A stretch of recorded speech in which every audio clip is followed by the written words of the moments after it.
देखे थे ना, अब ये उसी के ही पार्ट्स हैं, पर इसमें फैक्टर्स कुछ अलग तरीके से आएंगे, मतलब वेरिएबल्स और कोफिशिएंट के साथ है। तो चलो इसको स्टार्ट करते हैं। देखो, factorisation by taking out common factors, किसी में जो चीज़ें कॉमन होती है वो हम बाहर निकाल लेते हैं, है ना। ये देखो, ये दे रखा है इन्होंने सॉल्यूशन। फैक्टराइज बोला है 12a² b + 15ab का स्क्वायर। तो इन्होंने पहले 12a² b को खोला है, 2 × 2 × 3 होता है 12, ठीक है। इंटू a का पावर क्या है, स्क्वायर है, a × a, b सिंगल है तो वो खोला है। ऐसे आप सबको खोलोगे और जो इन दोनों टर्म में कॉमन होंगे उसको बाहर निकाल के मल्टीप्लाई कर दोगे तो आपका आंसर आ जाएगा। चलो इसकी एक्सरसाइज स्टार्ट करते हैं। अब देखो, फैक्टराइजेशन बाय रीग्रुपिंग टर्म्स। अब किसी में ना रीग्रुप करना पड़ेगा, जैसे ये दे रखा है तो हमने रीग्रुप क्या करा है, 6x - 4y + 6 माइनस, मतलब दो का ग्रुप बना दिया है ताकि इजी हो फाइंड करने में अपना आंसर। तो इन्होंने सॉल्यूशन कर दिया है, फिर दो ग्रुप बनाने के बाद अपना ग्रुपिंग द टर्म्स, ग्रुप कर दी टर्म्स, जो कॉमन है वो बाहर निकाल दिया है। देखो 3 और 6 और 4 था तो 2 बाहर निकालिए, 2 6 2 3 6, 2 2 4, ऐसे। इसका मतलब ये था। अभी हम एक्सरसाइज करेंगे तो आपको समझ आएगा। Find the common factors of the given term. अब हमें कॉमन फैक्टर्स निकालने हैं 12x के और 36 के, ऑब्वियसली निकल जाएंगे। 2 × 2 2 2 4 और 4 2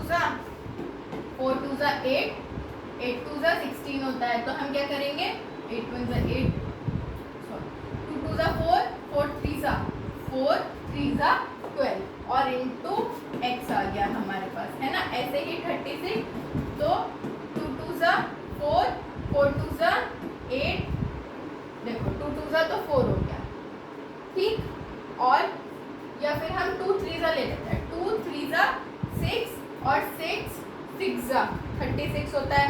2 3 6, 6 2 12 और 12 3 36, 6 2 और ये 3 तो कॉमन क्या आ गए हमारे 2 और 3, है ना। तो 2 × 3 आंसर क्या आ गया, 6, हमने कॉमन ले लिया, फाइंड आउट हो गया। ऐसे ही सब में कॉमन फैक्टर्स फाइंड आउट करने हैं। Simple, factorise the following expression. Next वाला फैक्टराइज करना है फॉलोइंग एक्सप्रेशन को। तो अभी मैंने बताया था फैक्टराइज कैसे करते हैं।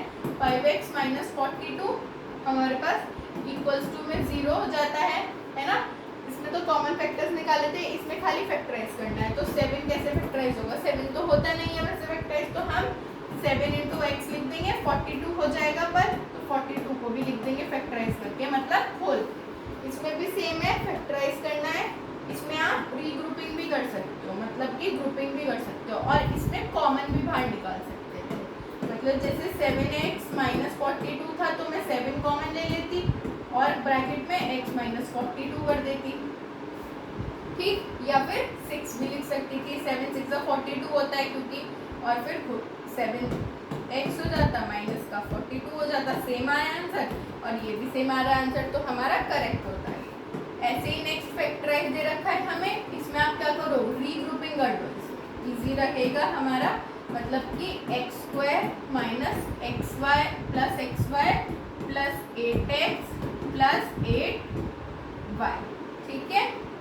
तो हम क्या करेंगे, इसमें ग्रुपिंग कर लें, x² + xy, ठीक, एक बार में हो गया, + 8x + 8y एक बार में हो गया हमारा। अब इसमें से 8 कॉमन ले लो, इसमें से x कॉमन ले लो, दोनों हमने कॉमन ले लिए, सॉल्व करके आंसर निकाल लो, ठीक। चलो नेक्स्ट एक्सरसाइज देखते हैं अब हमारी। अब इनमें कुछ फॉर्मूले लग गए हैं। Factors of the form x + a और x + b, हमें इसकी फॉर्म में लिखना है कि x + a और x + b कैसे लिखेंगे। अच्छा, फाइंड आउट करते हैं। Factorise the following expression. अब इसमें 3 आ गए हमारे पास, तीनों को फैक्टराइज करो और उनका आंसर निकाल लो। मतलब a का स्क्वायर तो a × a, 8 का 8a, 8 × a 16, तो नॉर्मल निकल ही जाएगा, आप करके निकाल लोगे। सब में फैक्टराइज करना है, टोटल फैक्टराइजेशन है हमारा, और कुछ नहीं है, बस खोलना होता है बेटा, और कुछ नहीं करना। फैक्टराइज 4p का स्क्वायर। अब जिसमें स्क्वायर लग रहा है वो कैसे खुलेगा, 4p² है जैसे, तो 4 ×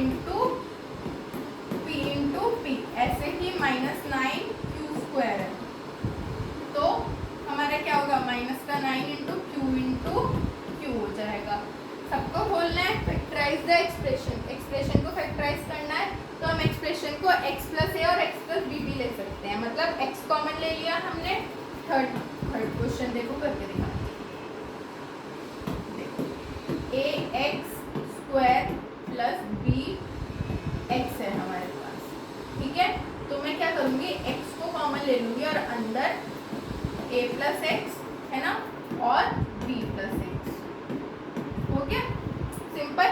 ऐसे ले लिया, या फिर आप x प्लस ए एक्स प्लस बी, ये हमने फाइंड आउट कर लिया, ये पीछे जो अभी पढ़ा था। सेम सब में एक्सप्रेस द फॉलोइंग, सबको सिर्फ खोलना है, किसी को रीग्रुप करके, किसी को फैक्टराइज करके आप अपने अकॉर्डिंगली इसमें पुट करो और फाइंड आउट कर लो।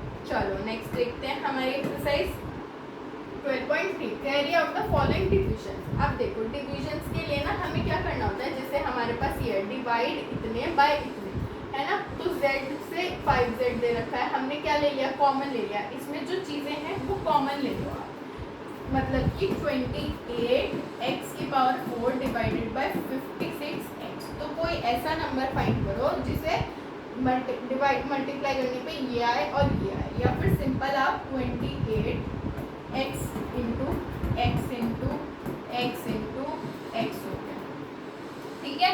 हम इनवर्स प्रोपोर्शन कर देंगे, ऊपर 56x कर देंगे, x से x कैंसिल कर दिया, 56 से 28 कैंसिल कर दो, जो आंसर आएगा वो लिख दो अपना सिंपल, ठीक।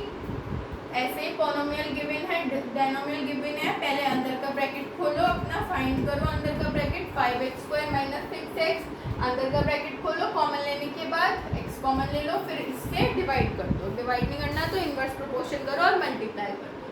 डिवाइड एज डायरेक्टेड, मतलब इसको पहले इससे करो, फिर ये खोलो, इन दोनों को सॉल्व करो और इससे अपना डिवाइड कर दो, मतलब काट पीट करने होते हैं आपको बेसिकली।